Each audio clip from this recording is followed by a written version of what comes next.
In the days when Saul was king, the land of Israel trembled beneath the shadow of war. The Philistines had marched again, fierce, unrelenting, and with them came a terror no man had faced before. For 40 days, the armies stood at a deadlock. Not a sword crossed, not an arrow flew. Only the sound of dread echoed between the hills of Elah. And then, a voice. A voice that cracked the silence and chilled the bones of even the bravest among them. They called him Goliath of Gath, a monster among men. 9 feet of terror wrapped in bronze. Each morning, he would descend into the valley. Each morning, he mocked, he cursed.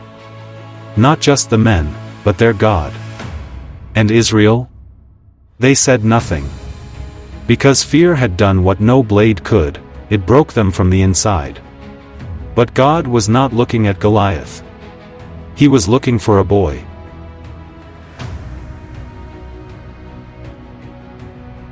He came from Gath, a city built on blood, a land remembered for giants. Goliath was not just born into war, he was bred for it. Standing over 9 feet tall, his frame was a fortress. He wore a bronze helmet on his head, scale armor that weighed more than a grown man on his chest, greaves of metal on his legs, and a javelin slung across his back. His spear shaft was like a weaver's beam, and its tip alone weighed 600 shekels of iron.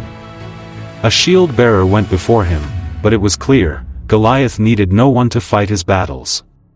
He was the embodiment of terror. But even more dangerous than his size, was his defiance. Each morning he stepped into the valley, an altar of intimidation, and with a voice that cracked through the hills, he issued his challenge. Why do you line up for battle? Am I not a Philistine, and are you not the servants of Saul? Choose a man, just one. Let him come down and face me. If he defeats me, we will serve you. But if I prevail, you will bow to us. This day I defy the ranks of Israel. Give me a man and let us fight each other. 40 days, morning and evening. The taunts became routine, the fear became normal. And the silence of Israel became deafening. No one moved. Not the battle-hardened warriors, not the brothers of David. Not even Saul, the tallest man in all of Israel, who had once slain armies in the name of the Lord. Why didn't they move? Because this wasn't just about strength, it was about fear. Goliath didn't just challenge their bodies, he challenged their identity.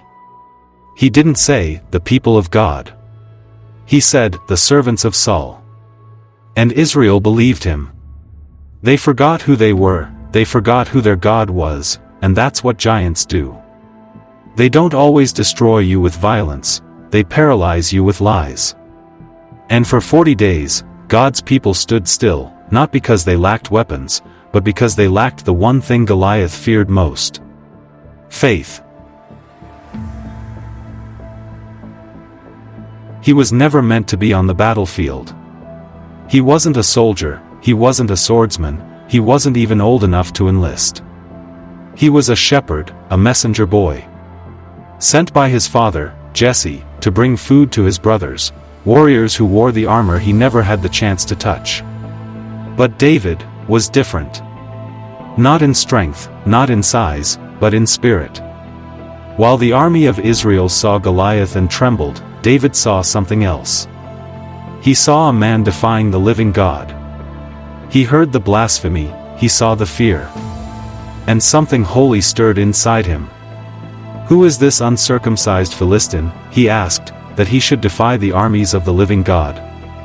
The question rippled through the camp like wildfire. Whispers of David's words reached Saul, and the king sent for him. David stood before Saul, not with swagger, but with certainty. Let no one lose heart, he said. Your servant will go and fight him. Saul looked at him and saw a boy, but heaven looked at him and saw a king. You are not able, Saul replied. You're only a youth, and he's been a warrior since his youth. But David wasn't speaking from pride, he was speaking from history. When I was tending my father's sheep, a lion came, then a bear. I went after them, struck them, and rescued the sheep from their mouths. The Lord who delivered me from the paw of the lion and the paw of the bear will deliver me from this Philistine." Because David knew, victories in the private places prepare you for public battles. He didn't ask for fame, he wasn't hunting glory. He had simply seen the face of evil and could not stand still. Saul offered his armor, a gesture of desperation, not faith. But David tried it on and quickly took it off. "I cannot go in these," he said, "I am not used to them." Because David didn't need to look like a warrior, he only needed to be obedient. And so, with no sword, no shield, no army behind him, David stepped into the valley. Just a sling. Just 5 smooth stones, and a faith that didn't shake. Because the world saw a boy, but hell saw a threat. Down into the valley he walked, no echo of armor clanking, no proud fanfare of soldiers at his back. Just a shepherd's staff, a leather sling, and 5 smooth stones taken from a nearby brook. To the world, it looked like suicide. To Goliath, it was an insult. "Am I a dog," the giant thundered, "that you come at me with sticks?"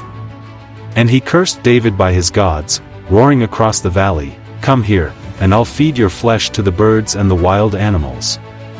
But David did not flinch. Because when you are anointed by heaven, the noise of the enemy becomes background static. David answered, not with bravado, but with unshakable clarity. "You come to me with a sword, a spear, and a javelin, but I come to you in the name of the Lord of hosts, the God of the armies of Israel, whom you have defied." And then he said something the armies of Israel had forgotten for 40 days, "The battle is the Lord's. Not mine, not yours, not Saul's. Not decided by weapons or strength. It belonged to the God who sees, the God who hears, the God who fights for his people when they cannot fight for themselves." In that moment, David didn't just face Goliath, he exposed him. All his strength, all his armor, all his shouting, meant nothing before a shepherd who carried the presence of the living God. Because what man had built around Goliath, God could dismantle in a breath. Armor is for the flesh, but anointing, it's for the soul. And 1 drop of God's anointing weighs more than 1,000 pounds of bronze. The time for words had ended. David ran, not walked, not crept, he ran toward the battlefield. No hesitation, no fear, no backup. And in that charge, something holy happened. A boy became a warrior, a shepherd became a symbol. Not of strength, but of surrender, because his confidence was never in himself, it was in his God. From his pouch, he pulled a stone. Just one. He placed it in the sling, spun it through the air, released it. And then, silence. The stone struck. Not the chest, not the armor, not the shield. It found the only unguarded place, the forehead. And the champion of the Philistines fell face first into the dust. Goliath didn't stumble, he didn't cry out. He collapsed. The earth itself seemed to exhale as the giant thundered to the ground. One moment, he was a threat. The next, he was a trophy. David ran to the fallen corpse, drew Goliath's own sword, and finished what God had started. Victory was not declared by trumpets, but by the silence of fear collapsing under the weight of faith. And then Israel shouted. The army that once cowered now surged forward. Because courage is contagious, when one rises in faith, others remember they were never meant to kneel in fear. The Philistines ran, the Israelites pursued. And the valley that once echoed with curses, now rang with the cry of triumph. But let it be clear, this was never just David's victory, it was God's.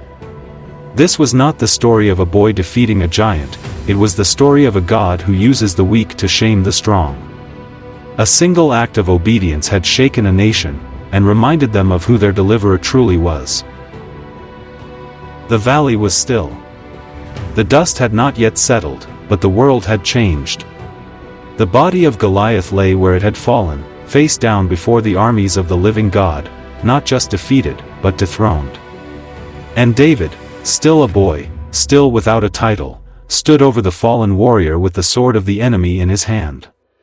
He lifted it high, not to boast, but to proclaim, "The Lord has done this." This was not the rise of a legend, it was the revelation of a principle.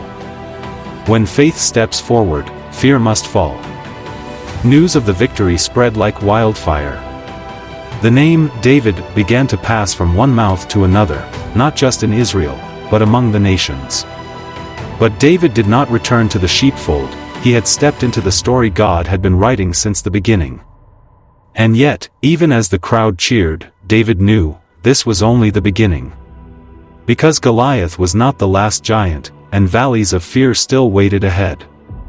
But David carried something that could not be shaken. He knew that God does not save by sword or spear, but by his own mighty hand. The battlefield that day became a memorial, not to David's bravery, but to God's faithfulness. And for those who watched from a distance, for those who doubted, for those who once trembled in silence, the message was clear. The giants that mock you are no match for the God who goes before you. And even now, that truth remains. Goliath may have fallen long ago, but the giants never left. They take new forms now. Fear, addiction, shame, doubt. Voices that rise up each morning and mock your hope. Threats that whisper, you can't win. You're not enough. But the truth is this, the God who stood with David stands with you. You may feel small, unprepared, outmatched. But God has never required the sword, only the surrender. David wasn't the strongest, he wasn't the tallest. But he was available, and that was enough. He stepped forward when no one else would. And when he did, heaven stepped with him. So what giants are standing in your valley? What voices are you listening to? Because the battle isn't yours, it never was. The battle is the Lord's, David said, and it still is. Your job is not to be fearless, your job is to be faithful. Pick up your stone, face what stands against you. And know this, when you move in obedience, giants fall.